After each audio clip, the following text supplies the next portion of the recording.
清晨6点的台北大安森林公园，阳光刚刚穿透树梢，你会看到一个特别的景象：80岁的陈伯伯正稳健地在步道上行走，步伐轻盈，背脊挺直，脸上挂着微笑。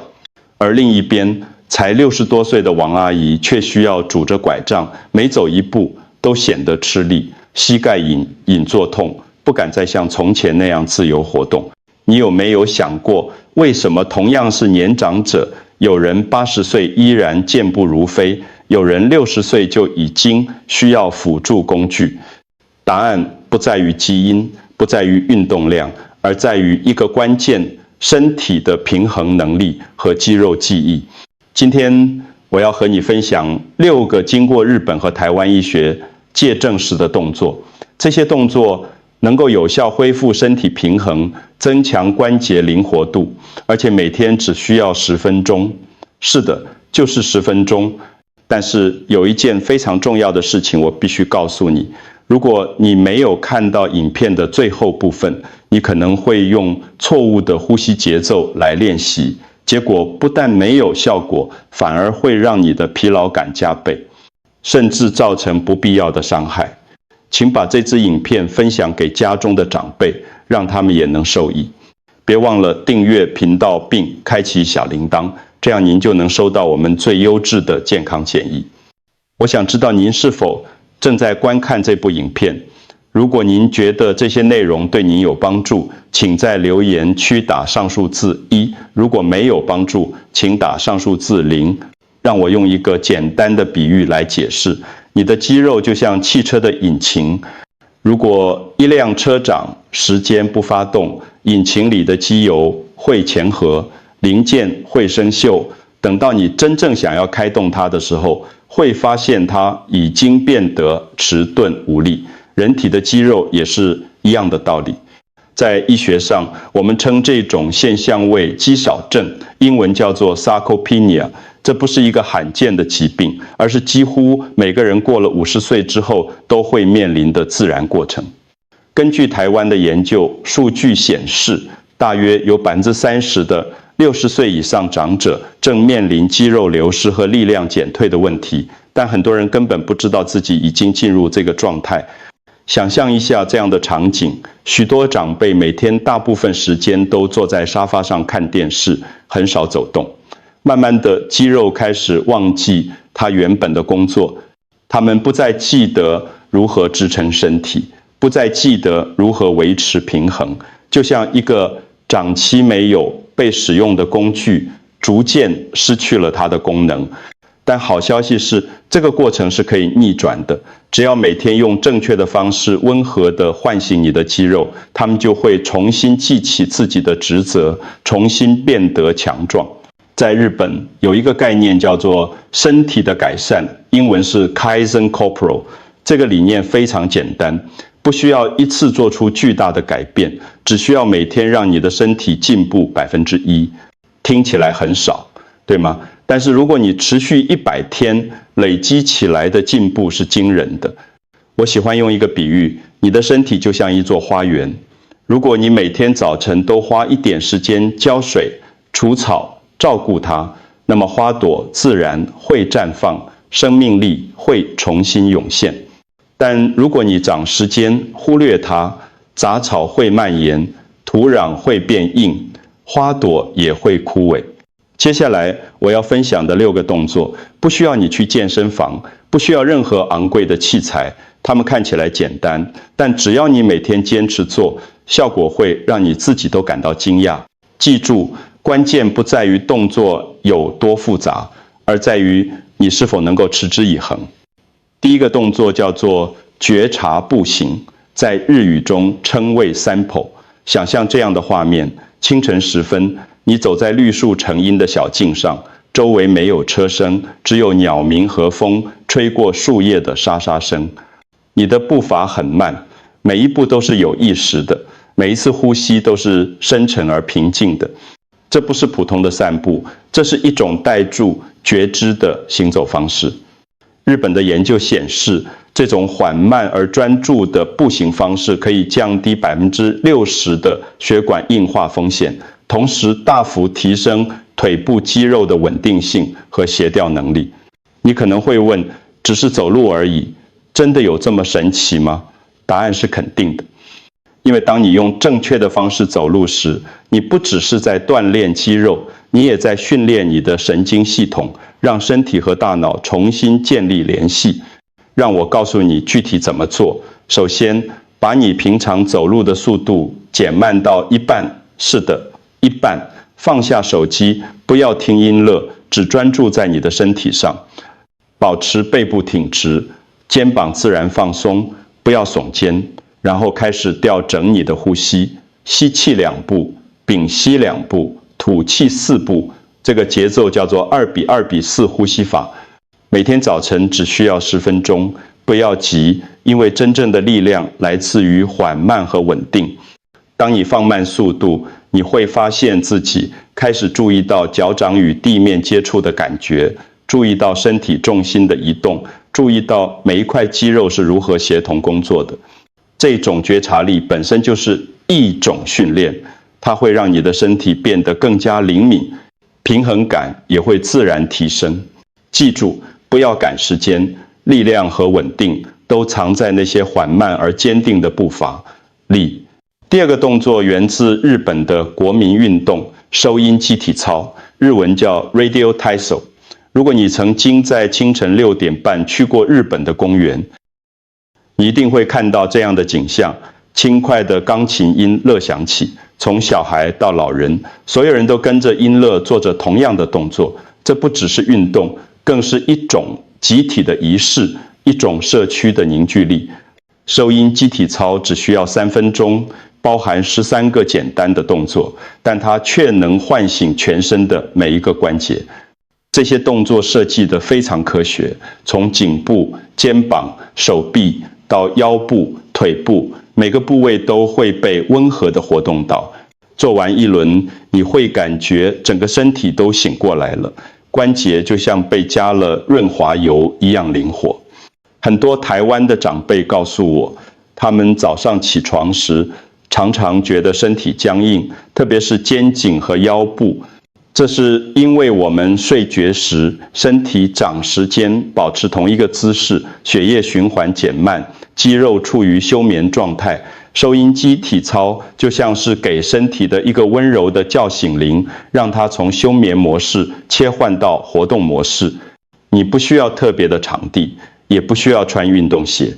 每天早上起床后，用3分钟的时间，跟着节奏轻轻地动一动。重点是配合呼吸，动作不要太快，也不要太用力。感受你的身体慢慢变暖，关节慢慢变得柔软。明天早上6点半，试着跟着这个节奏动一动，你会发现一整天的精神都会变得不一样。第3个动作可能会让你感到意外，深蹲休息，也就是我们常说的蹲足。在台南的传统市场里，你经常可以看到70、80岁的阿公阿妈蹲在路边聊天、看报纸，一蹲就是10几20分钟，脸不红、气不喘。但很多现代人，包括年轻人，却连蹲下去都做不到，更别说维持这个姿势了。这不是奇迹，而是习惯。这个看似简单的姿势，其实对身体有着惊人的好处。当你做深蹲时，你的核心肌群会自动启动，来维持平衡，你的髋关节会被充分打开，你的大腿肌肉和小腿肌肉会同时工作。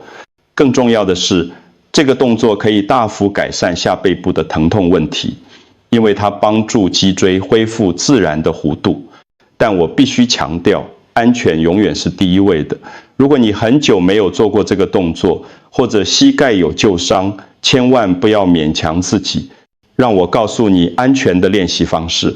一开始，找一面墙或一张稳固的椅子作为支撑。如果你的脚跟无法完全驻地，可以在脚跟下垫一条折叠的毛巾，然后慢慢地蹲下去，同时深吸一口气，在最低点停留20到30秒。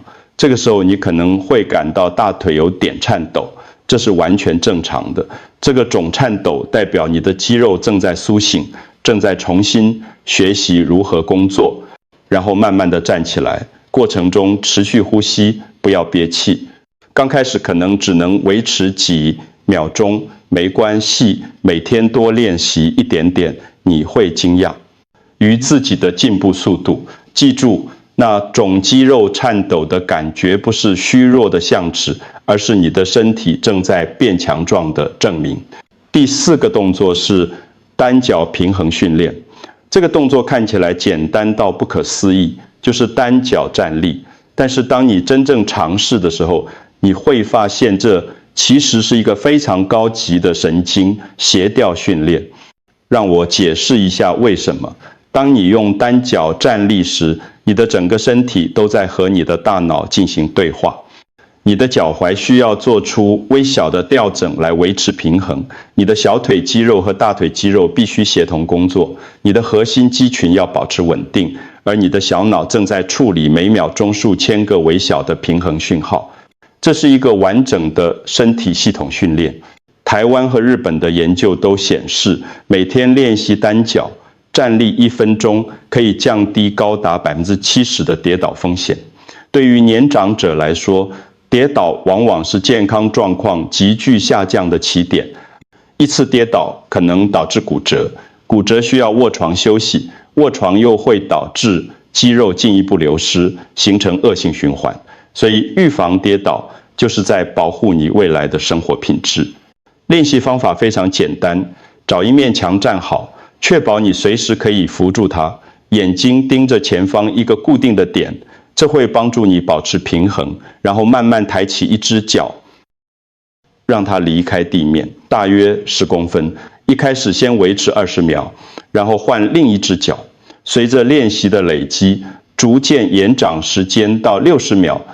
很多人觉得身体晃动就是失败，其实不是。每一次晃动都是你的大脑在学习如何调整平衡的过程，就像学骑脚踏车一样，一开始会摇摇晃晃，但慢慢的你的身体就会记住那种平衡的感觉。最后，让我介绍2个结合在一起的动作：正坐、骑马步，以及最关键的丹田呼吸法。这些动作来自日本武道和中国传统养生的智慧。他们教会我们一个重要的道理：真正的力量往往藏在静止之中。首先是正坐，日文叫做 Seiza， 这是一个跪坐的姿势，双膝并拢，臀部坐在脚跟上，背部保持挺直。在日本文化中，这个姿势代表着谦逊、尊重和内心的安定。从医学角度来看，正坐可以改善腰椎的排列，训练核心肌群的持久力，还能提升你对身体姿态的觉察。第2个是骑马步，日文称谓 Kibadachi， 这是一个站立的姿势，双脚分开，与肩同宽或稍宽，膝盖微微弯曲，就像骑在马背上一样。这个姿势能够强化大腿内侧肌肉群，稳定髋关节，培养沉稳而有根基的力量。很多人觉得骑马步很累，没错，因为它正在唤醒那些平时很少使用的深层肌肉。但这2个动作最关键的部分，其实是配合的呼吸法——丹田呼吸。丹田位于肚脐下方约3指宽的位置，在中医和武术中被视为人体能量的中心。丹田呼吸的节奏是4:2:6。吸气4秒，屏息2秒，吐气6秒。当你这样呼吸时，你会感觉到空气不只是进入肺部，而是深深地沉入下腹部，整个腹腔都在参与呼吸。让我告诉你具体的练习顺序。首先，采取正坐姿势，维持1分钟，感受你的脊椎一节一节地向上延伸，肩膀放松，下巴微微内收。然后慢慢站起来，进入骑马步姿势，维持30到60秒。在这个过程中，进行5个完整的丹田呼吸循环，吸气数到4，屏息数到2，吐气数到6。你会发现一件神奇的事情：你的心跳开始变慢，你的思绪开始平静，原本紧绷的肌肉开始放松。这不只是身体的训练，更是心灵的修炼。当你能够在静止中找到力量，在呼吸中找到节奏，你就掌握了真正的健康之道。今晚睡前试试看丹田呼吸，让你的心安静下来，你会睡得更好。明天早上起床时也会感觉更有精神。在我多年的临床经验中，我看过太多人因为过度急躁而受伤。他们希望1个星期就看到效果，于是拼命地做动作，结果反而伤害了自己的身体。我想在这里特别强调一件事：你的身体是你的老师，不是你的囚犯。每个人的身体状况都不一样，有些人天生柔软度好，有些人关节比较僵硬，有些人平衡感很好，有些人需要更多时间练习，这些差异都是正常的，没有对错之分。重要的是你要学会倾听自己身体的声音。如果在练习过程中感到头晕，立刻停下来休息。如果某个动作让你感到剧烈疼痛，而不是温和的紧绷感，那就减小幅度或者暂时跳过这个动作。记住，每天5到10分钟已经足够，不需要逼迫自己做到完美，不需要和别人比较。练习时记得补充水分，深呼吸，不要憋气，也不要绷紧身体。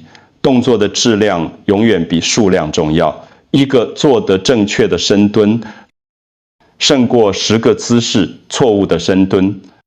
我想告诉你，安全不是限制，而是力量的基础。只有在安全的前提下持续练习，你的进步才是真实而长久的。善待你的身体，它会用健康和活力来回报你。让我们回到影片开头的那个画面，清晨的公园里，阳光洒在步道上，微风轻轻吹过。那些年，长者缓缓地走着，脸上带住平静而满足的笑容。